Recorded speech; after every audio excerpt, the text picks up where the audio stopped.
গরু পাচারের পরে এবার কয়লা পাচার মামলাতেও বিনয় মিশ্রের বিরুদ্ধে রেড কর্নার নোটিশ জারির প্রক্রিয়া শুরু।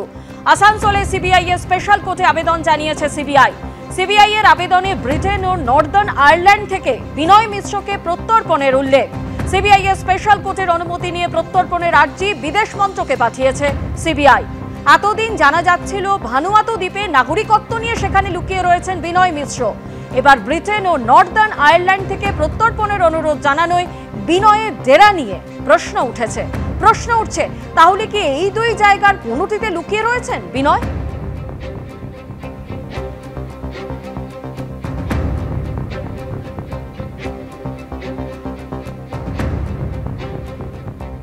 বিহারে জাতীয় নির্বাচন কমিশনের স্পেশাল ইন্টেন্সিভ রিভিশনের প্রেক্ষিতে সুপ্রিম কোর্টে হওয়া মামলা। জাতীয় নির্বাচন কমিশনকে নোটিশ সুপ্রিম কোর্টের। মামলার শুনানি আগামী বৃহস্পতিবার। বিচারপতি ধুলিয়ার নেতৃত্বাধীন ডিভিশন বেঞ্চে শুনানি। এই স্পেশাল ইন্টেন্সিভ রিভিশনের বিরুদ্ধে ইতিমধ্যেই সুপ্রিম কোর্টে দ্বারস্থ হয়েছেন তৃণমূল সাংসদ মহুয়া মৈত্র।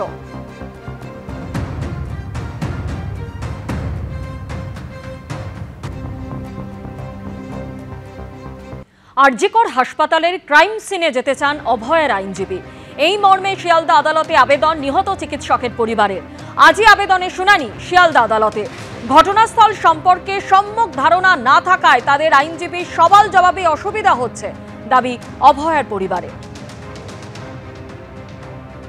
আমরা যে আবেদনটা হাইকোর্টে ছিল, হাইকোর্টের জজ সাহেব বলেছিলেন এটা শিয়ালদাতে মেনশন করার কথা, যে আমাদের ক্রাইম সিনে দেখতে যাওয়ার জন্য ক্রাইম সিনে যেতে চাইছি। ক্রাইম সিন সম্বন্ধে কোর্টের মধ্যে অনেক কোশ্চেন আছে, তখন জজ মানে আমাদের লয়াররা বলতে পারে না। আগের যে লয়ার ছিল উনি তো কোনোদিন ক্রাইম সিনে যাননি, সুতরাং তারা বলতে পারে না। এই জন্যই আমরা ক্রাইম সিনে যাওয়ার জন্য, ক্রাইম সিনে না গেলে শুনানিটাকে ঠিকঠাক মতো করা যাচ্ছে না। যারা লয়ার আছে তারা আরজিকর যেটা ক্রাইম সিন সেটা দেখবে, কারণ ক্রাইম সিন নিয়ে অনেক কোশ্চেন হয়, তখন বলতে পারে না ওরা। ক্রাইম সিনটা দেখা জরুরি মনে হয়েছে আমাদের যারা লয়ার আছেন, সেই জন্য আমরা আবেদন করেছি। হাইকোর্টে করেছিলাম, হাইকোর্ট বলেছেন এসিজিএম এর কাছে করতে আবেদন, তাই আমরা এসিজিএম এর কাছে আবেদন করেছি। আরজিকর মেডিকেল কলেজ হাসপাতালের 4 তলার চেস্ট মেডিসিন বিভাগের যে সেমিনার রুমে তরুণী চিকিৎসককে ধর্ষণ করে খুন করা হয়েছিল, সেই ঘটনাস্থল অর্থাৎ ক্রাইম সিন দেখতে চান অভয়ার পরিবারের আইনজীবী। অভয়ার পরিবারের তরফে এই মর্মে শিয়ালদা আদালতের কাছে আর্জি জানানো হলো। সেই আবেদন গ্রহণ করেছে আদালত। শুনানির পরে আদালত রায় দেবে যে এই আবেদন তারা মঞ্জুর করছেন কি না।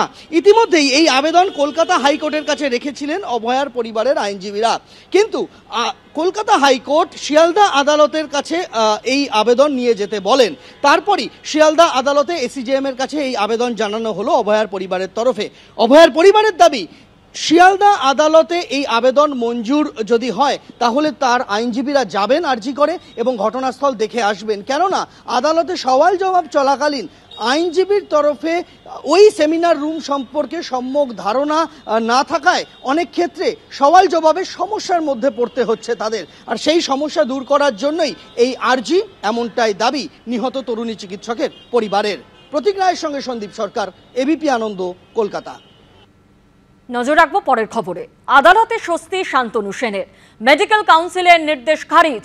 লেটার হেডে ডিপ্লোমা ফেলোশিপ হিসেবে পরিচয় দিতে হবে। কাউন্সিলের রেজিস্ট্রেশন না করিয়েই বিদেশি ডিগ্রি ব্যবহারের অভিযোগ ছিল শান্তনু সেনের বিরুদ্ধে। অভিযোগের শুনানি শেষ হবার পরে তার রেজিস্ট্রেশন 2 বছরের জন্য সাসপেন্ডের সিদ্ধান্ত নেয় কাউন্সিল। মামলাকারীকে আবার শুনানির সুযোগ দিতে হবে, তাকে তার বক্তব্য বলার জায়গা দিতে হবে। কি কারণে সাসপেন্ড সেটা উল্লেখ নেই। নন স্পিকিং নির্দেশ, কি অভিযোগ সেটাও জানানো হয়নি মামলাকারীকে, জানালো হাইকোর্ট। কি কারণে কাউন্সিল শতপ্রণোদিত পদক্ষেপ নিল সেটাও জানাতে হবে মামলাকারীকে, বলল হাইকোর্ট।